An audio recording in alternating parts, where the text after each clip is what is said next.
You are what you eat. If you eat pizza, hamburgers, cake, and drink soda all day, you will feel terrible. I say you are what you consume. Information, whether digital or physical, is food. Your brain needs good quality information to function optimally. Like your body craves a healthy mix of protein, fat, and carbohydrates, and all of the different micronutrients and macronutrients. Now comes the $1 million question. Are you eating the informational equivalent of junk food? If you only look at current news, TikTok, and Instagram stories for 6 hours every day, you won't be capable of forming intelligent and coherent thoughts. Capturing and consuming quality information is about valuing your attention as much as your health. A couple of years ago, I found out I was consuming the informational equivalent of a starvation diet. I stuck mostly to fitness content, food reviews, and obscure documentaries on the history of peanut butter. That last one might be made up. Now I treat my information diet like I handle my real diet. Firstly, the information I consume must now pass 2 of 3 golden rules. It's interesting and captivates my attention.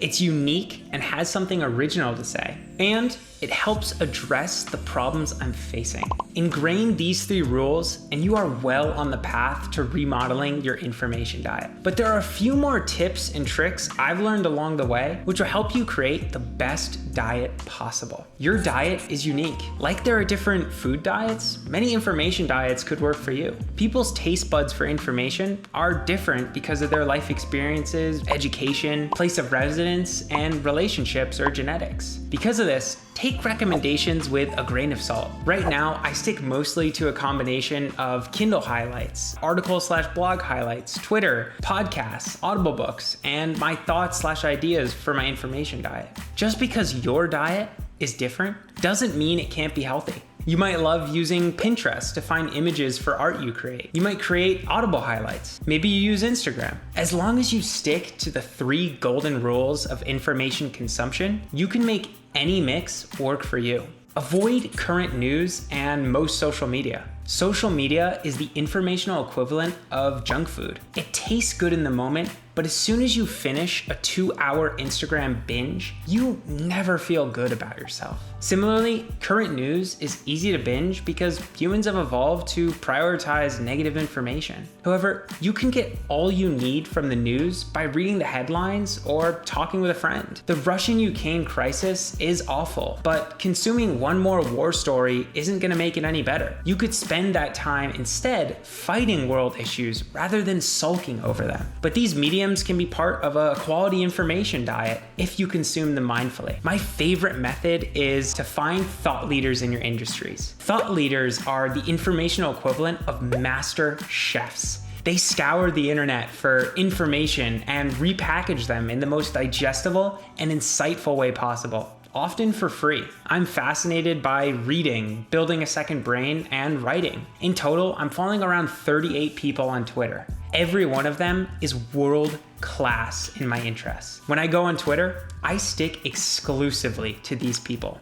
Consume like a monk. The body's calorie needs are minimal, but most people overeat because of the overabundance of food in the world. Similarly, the brain doesn't need much quality information to keep it healthy. Monks in a monastery will often fast or eat only the simplest, most plain foods. I'm not saying you have to become a monk to remodel your information diet, unless you want to be bald. But you should consider implementing their eating philosophies. Use summaries. Summaries are like restaurant menus. They indicate what you can get and often allude to the restaurant's quality before you eat. I don't consume longer form information until I know it's good. If possible, I listen to podcasts with authors and read book summaries to get a rough idea of what I'm getting into before starting. Only if the longer form article or book passes my 3 rules do I consider consuming it. Consume old and forgotten information. Bestsellers are like the dessert of the information world.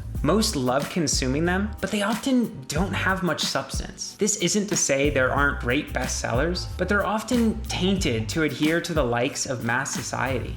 Old, forgotten books are like licorice of the food world. Most don't enjoy them at first, but when they become older and wiser, they realize the depth of flavor inside. Consume great books. Great books like Crime and Punishment, Pride and Prejudice, and The Iliad are the vegetables of the food world. Most people know they should consume them, but they don't. I suggest you read great books the same way you should eat vegetables. Don't force yourself to eat an entire plate full of them. Taste buds take time to change. Instead, start out with easier to digest books, blog posts, and other sources of information that excite you, and then slowly up your portion intake of great books.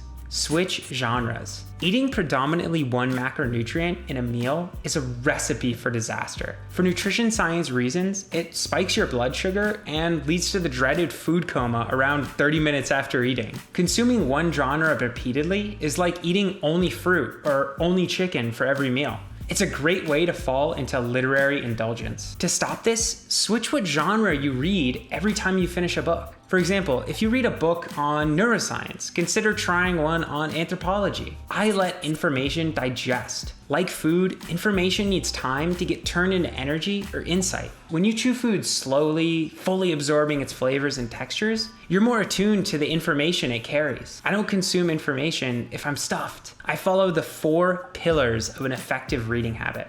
I think, I write, converse, and create. I switch between these constantly. If you like this video, it's actually part of my new free email newsletter course, Insight Reading, an email journey where you receive one short reading insight every day. This was one of them in video format. You can sign up to receive the other insights by using the link in the description. As always, have a fantastic rest of your day, and bye-bye.